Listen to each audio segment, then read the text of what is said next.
To you, Eid Mubarak first and foremost from all of us here on Rupal's Chatty Women. They will introduce themselves. 2 topics today, so one that's going to be slightly longer and a slightly more detailed. So I would love your thoughts on body image. How do you feel about yourself? Are you happy with the size that you are? Is there pressure for you to be a certain size? We're going to talk about that in detail this afternoon with my guests. The first topic on the agenda today, though, is it acceptable to wear shorts or mini skirts, perhaps, to your place of work or school, especially with the kind of weather we're having? I hope you're well this Sunday afternoon. Keep your thoughts coming in, please, throughout the show. I'm hoping all the technical problems have been sorted from last week and you're able to watch us for the next 15 minutes or so.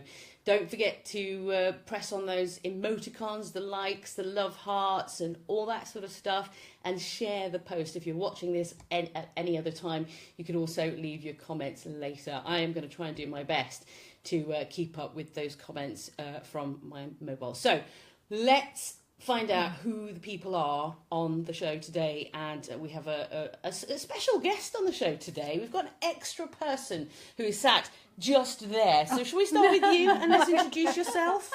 Hi guys, my name's Sukh Kaur and I was a finalist at Miss Plus Size North India. I was one of top 16 and I'm here today to talk about body image. Okay, so we're going to leave that till a little bit later. But before that, let's introduce the rest of them. Hi, I'm Raksha and I've been on Rupal's show in the past before. And today we're looking at talking about children's uniform and other areas. So yeah, looking forward to the chat. And who are you? I'm Patel and I am a psychotherapist and also an ex-teacher and a tutor. Okay, so 3 very different, well, there's some similarity, but 3 fairly different people joining us on the programme today. Thank you for joining us, Sandra, Nidhi, and various others as well who are tuning in. I hope that you can see us okay today. So let's start off with a story that I heard in the week. The weather's been absolutely phenomenal this week. For me, slightly too hot, and proof of, sort of insect bites everywhere, prickly heat. I have had the luxury, though, of not being at work at the moment. So I've been able to wear shorts. I've been in my T-shirt and it's been fantastic. But there was a story in the papers this week about a group of young boys who went to their head teacher at a school and said, "Can we wear shorts, miss?" And she said, "No, but you can wear a skirt if you like." So the next day, the boys actually turned up in skirts. And then the following day, more boys turned up in skirts. There's this whole issue. I mean, the weather it's been blazingly hot. Should there be a change in wardrobe, at work or at school, weather dependent? And does it make any difference, Bella? I think at some schools have good policies where they say, actually, kids shouldn't have to wear their blazers in the summer because that just doesn't make any sense. Because schools, I tend to find, are either freezing cold or boiling hot. There's never a medium. So I think that schools should allow the boys to wear skirts if they want to. And stop banging on my table with the microphone, can I say? So what do you think? I completely agree. I think kids should actually have a summer uniform as well as a winter uniform and be able to, instead of the blazers, maybe wear a thinner sweater in the summer and be able to take that off. They've got to be comfortable, and blazers just aren't really suitable for the summer, or trousers either. Yeah. Raksha, what about you? Exactly. They have to be comfortable. If you're not comfortable, you don't perform at your best. Yeah. And, rules are there for a reason, but they're not a given. And they're not there to, in a flat scenario. Well, the British weather changes, and so should our wardrobe. But what about in a corporate world? Surely it's really difficult to take somebody seriously if, they turn up, a guy, for instance, who would normally wear a suit and tie, turns up in his shorts and his sandals. It's surely, going to change how you perceive that person and how seriously you take them. You look at other parts of the world, like they wear shorts as a regular thing because it's hot all the time. So why is it not okay in some parts of the world, but it's okay in other parts of the world? That doesn't make sense. I agree, yes. I think it should be allowed. It's a temporary thing. Our British weather, it doesn't happen that often. And when it does, you've got it, again, as well as children at school. Adults have to be comfortable in the workplace as well. So I think we should be able to go a little bit, even just keep it a little bit smart, just to keep it in line with a little bit of professionalism. But again, adults have to be comfortable in the workplace as well. Do you, I mean, can I say do you work in a corporate environment? Could I say that about you, Raksha?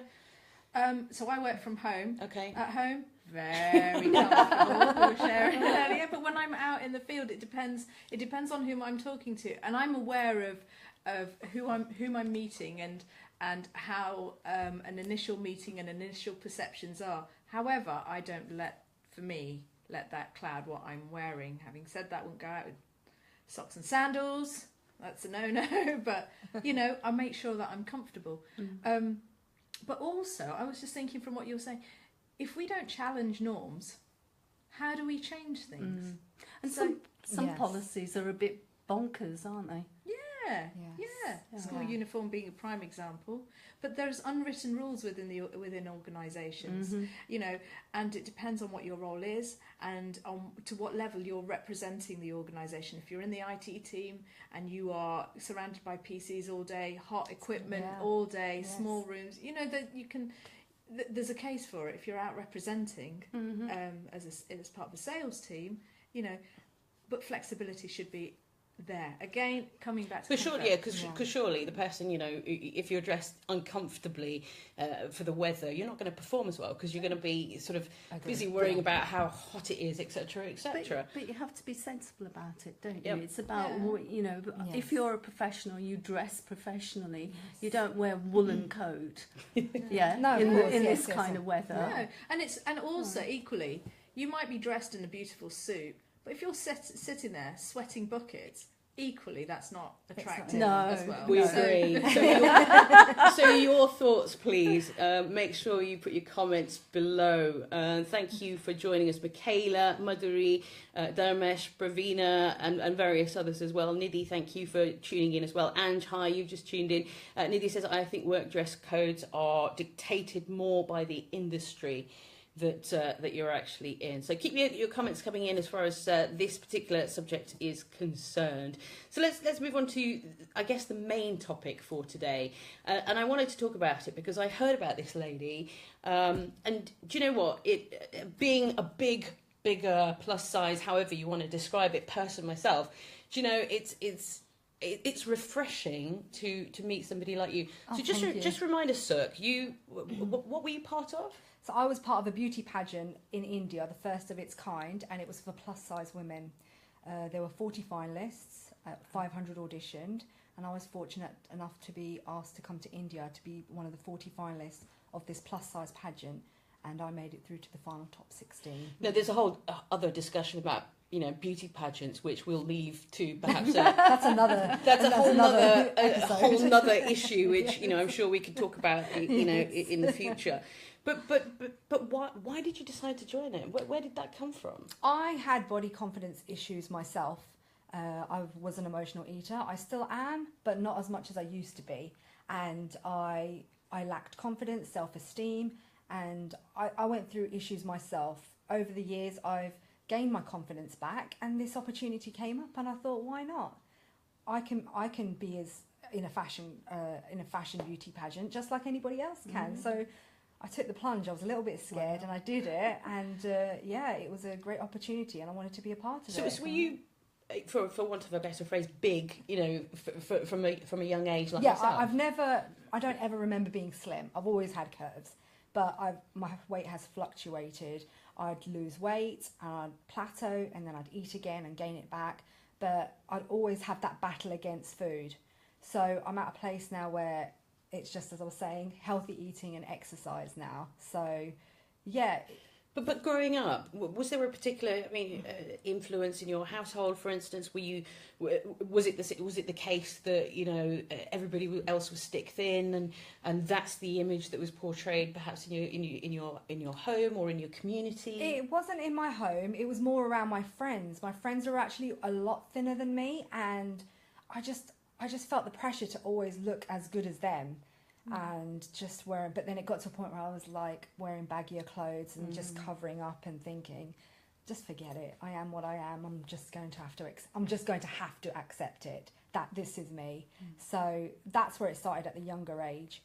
And like I say, so over the last few years, I've got a lot stronger and turned it around. Instead of thinking of the negative points, look at your positive points and accentuate those and focus on those. And that's when you can change your mindset, I believe. It's interesting because, you know, I think I've spent most of my childhood and growing up actually thinking all of those negative things that you're talking about. And I think women do, you know, about, I don't look, I'm not good enough, I'm too big, and people won't take me seriously, no one will like me, no one will fancy, you know, you go through all those emotions. Definitely. The confidence, you lack the confidence, you don't want to go out because you can't find the right sort of outfits, because, you know, people might laugh at you. going out altogether. Absolutely. Yes, so, you know, I've been there and I know what that kind of feels like. Yes. Can I ask you from your point of view how different life was for you?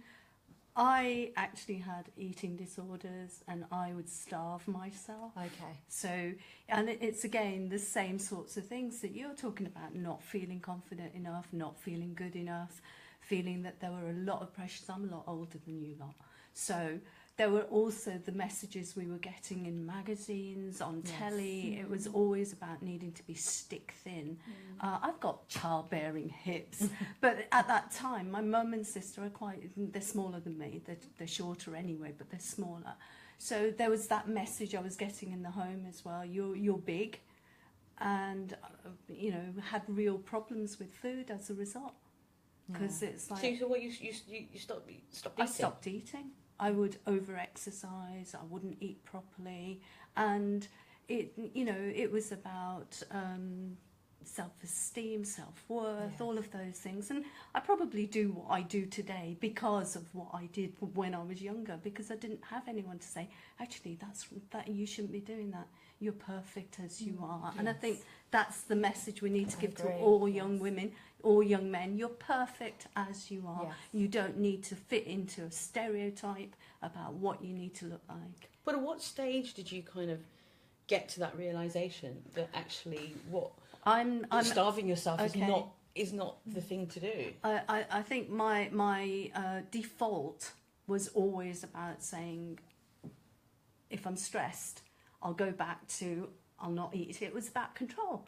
Food was something I could control, whereas I couldn't control other things. So a stress factor was something had come up and I'd stop eating, or I'd reduce my intake. And sometimes it was like, and I don't know how to feel hungry.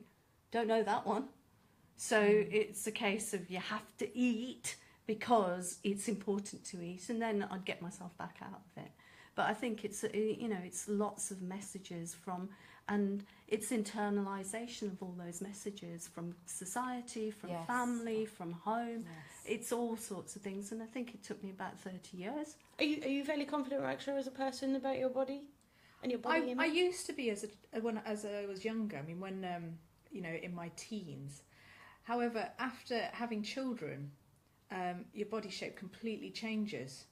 And suddenly you don't fit into the things that you used to. I mean, as a child, as a teenager, even though your body is better than it is as you are when you grow up, you have more anxiety about how you look. Looking back now, I would say I had a great body then, but I didn't think so at the time.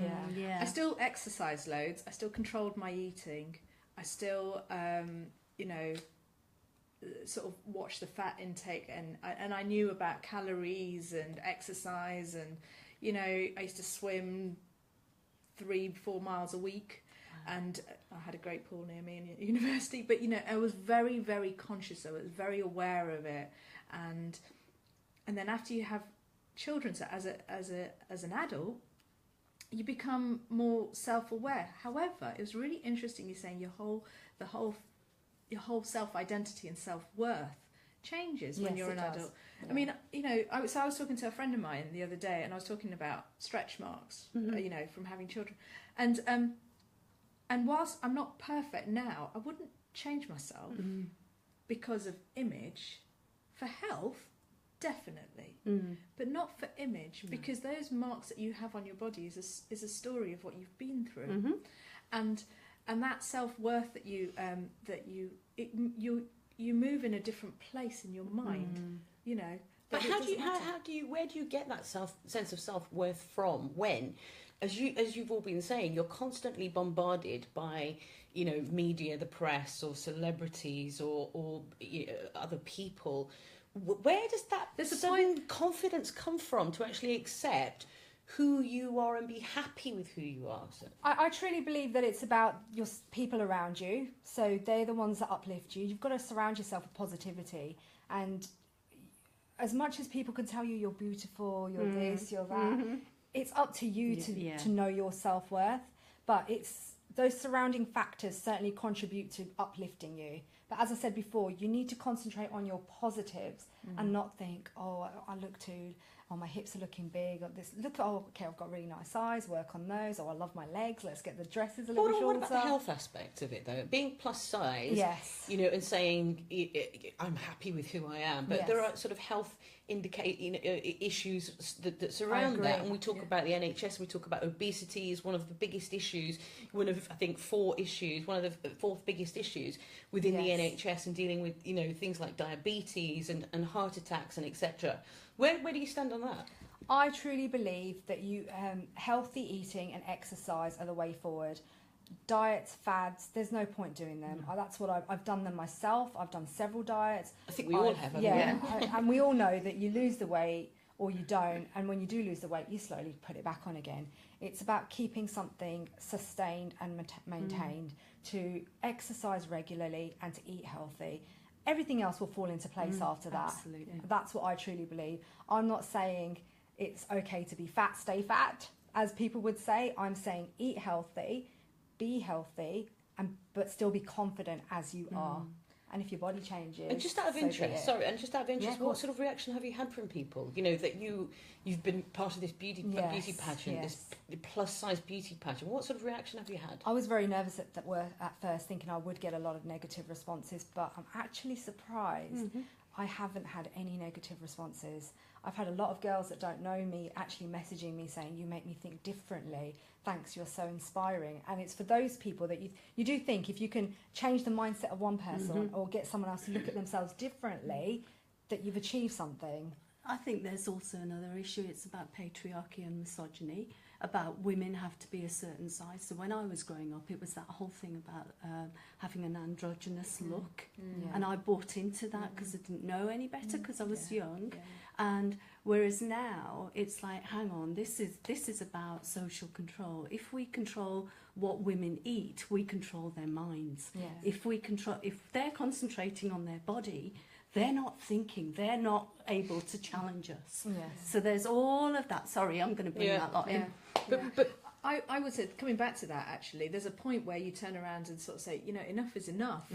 You know, you can't deal with all the media, all the magazine, everywhere you turn, and just keep feeling rubbish about how you eat and what you eat and the choices that you make. If you want to have an ice cream, have an ice cream. Yes, if you want, and have, you know, and it's not about penalising yourself. It's about a balance. Completely agree. And once you have achieved that balance and actually move away from the media perception of what you should look like and how you should behave and how you should dress, it gives, for me, it gives you a sense of actually that's where the self-worth sort of comes into So play. what one message would you give your children today? What message are you giving your children today? As far as so with my children, I encourage them to eat healthily, and I also tell them about sugar and sweets and that sort of stuff. And I say it's fine. You can have some, but don't have a lot. It's in balance. And in terms of how you look, so my son is really I mean, if I take him shopping, he has great style. But on the flip side of that, he's 5 years old. I don't want that to govern his life. No. So I do talk to him about actually there is a perception out there. There's some great children-friendly sort of videos that sort of teach them that. So we talk about perception. Just because you look good doesn't mean that you actually are feeling that way, and sometimes it can be the opposite. I mean, it's quite heavy stuff for a young child, but We're going to have to leave it there because we're more than 20 minutes of the show today, and it goes really quickly. And thank you for all your comments. I will respond back to them, and thank you for all the likes, etc. And thank you for tuning in, Priti, Sunil, Jamie, Bav, Ange, and many others. If you're watching this back at a later stage, still, please make sure you comment. Make sure you share the post. No doubt there's somebody out there with an opinion on some of the topics that we've talked about today. So I will be back in a couple of weeks' time with some other chatty women. In the meantime, thank you, Raksha. Thank you, Sukh. And thank you, Kala. We'll see you soon. Bye. Bye.